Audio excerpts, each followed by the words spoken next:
금융의 핵심인 은행들은 수익성과 건전성이 떨어지고 있습니다. 아직은 괜찮다고 하지만 더 떨어지면 문제가 될 수 있습니다. 이진희 기자입니다. 지난 9월 말 은행의 자기자본 비율은 10.79%로 석 달 만에 0.57%포인트 하락하며 10%대로 내려앉았습니다. 지난 2005년 말에 비하면 2%포인트 넘게 떨어졌습니다. 부실채권 잔액도 10조 원을 넘어섰고 수익성도 나빠졌습니다. 이렇게 단기 순이익이 감소한 것은 부실 여신의 증가 등으로 충당금 전입액이 전년 동기 2.5조 원에서 4.7조 원으로 증가한 데 주로 기인하는 것으로 보입니다. 금융감독원은 은행의 자기자본 비율이나 수익성이 아직 문제될 수준은 아니라고 밝혔지만 경기 침체가 가속화될 경우 사정은 달라질 수 있습니다. 실물 경기로 이 위험이 전이게 되게 되면 중소기업 여신이라든지 가계 부문, 부동산 부분 이런 부분에서 신용 위험이 높아질 수 있기 때문에 향후 BIS 비율이 하락할 가능성이 있습니다. 은행들은 경기가 나빠지면 자기자본 비율을 맞추기 위해 대출 회수에 나설 수 있어 기업들의 자금난이 심해질 우려가 있습니다. 은행들은 해외에서 달러를 빌려올 때 정부의 지급 보증을 받기 위해 양해각서를 체결했습니다.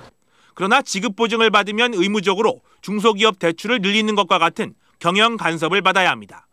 이 때문에 아직 은행들은 정부의 보증 없이 스스로 외화를 조달한다는 입장입니다. MBC 뉴스 이진희입니다. 카드회사나 할부금융회사 같은 제2금융권은 자금 사정이 더 좋지 않습니다. 급기야 오늘 정부에 도움을 요청했습니다. 김지경 기자입니다. 오늘 금융감독원에 신용카드사와 할부금융사 대표들이 찾아왔습니다. 제2금융권도 자금을 조달할 수 있게 도와달라는 겁니다. 많이 검토해 주신다 그랬어. 신용카드사와 할부금융사는 예금을 받지 못해 주로 채권을 발행하거나 은행에서 돈을 빌려서 자금을 마련하고 있습니다. 하지만 최근엔 8% 넘는 금리를 제시해도 채권을 사려는 사람이 없는 실정입니다. 실제 지난달 할부금융사의 채권 발행 규모는 평소의 4분의 1 아래로 추락했습니다. 자금 조달이 어려워졌다는 뜻입니다. 현재 신용카드사와 할부금융사의 채무는 모두 83조로 석 달 안에 만기가 돌아오는 것만 11조 원에 달합니다. 전문가들은 제2금융권의 부실이 심각해지면 실물 경제에 직격탄을 날릴 수 있다고 지적하고 있습니다. 주 고객인 중소기업과 가계에 자금 조달이 어려워짐으로 말미암아 실물 경제에 악영향을 미치게 됩니다. 금융감독원은 금융위기가 번지는 것을 막기 위해 제2금융권의 채권을 사주는 방안을 검토하도록 관련 부처에 건의하겠다고 밝혔습니다. MBC 뉴스 김지경입니다. 오늘 미국에서는 두 번째로 큰 전자제품 유통업체 서킷시티가 파산을 신청해서 대형 회사들의 줄도산과 대량 해고의 우려가 높아지고 있습니다. 뉴욕의 박용찬 특파원입니다.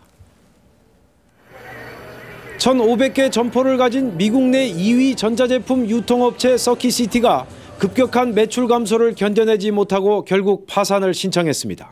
So we do expect some more to come. I mean, I think this holiday season is going to be make or break for a lot of retailers, and it could be quite a challenge. 미국 최대 자동차 업체인 GM도 파산하기 일보 직전입니다. GM에 대한 투자 의견을 보유해서 매도로 강등한 도이체방크는 GM이 파산을 면한다 해도 앞으로 파산이나 다름없는 상태를 지속할 거라는 분석까지 내렸습니다.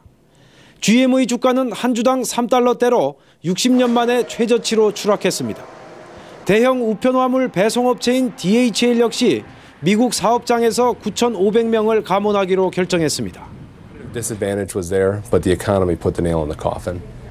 이렇게 악재가 한꺼번에 쏟아지자 중국의 경기부양책 발표에 상승세로 출발하던 뉴욕 증시도 결국 하락세로 마감했습니다. 이런 가운데 얼마 전 1,400억 달러의 공적 자금을 받은 세계 최대 보험사 AIG가 이것도 모자라 1,500억 달러의 정부 지원을 또 받게 됐습니다. 우려했던 대로 금융권에 이어 실물 부문에서도 파산과 감원이 속출하면서 시장의 불안이 빠르게 확산되고 있습니다. 뉴욕에서 MBC 뉴스 박용찬입니다. 네, 대선 이후 처음 부시 대통령과 오바마 당선자가 만났는데 분위기는 좋았지만 경제난 해결 방안에 대한 이견을 좁히지는 못했다고 합니다. 이 소식은 워싱턴에서 윤영철 특파원이 보도합니다. 오바마 당선자가 곧 자신이 살게 될 백악관을 찾았습니다.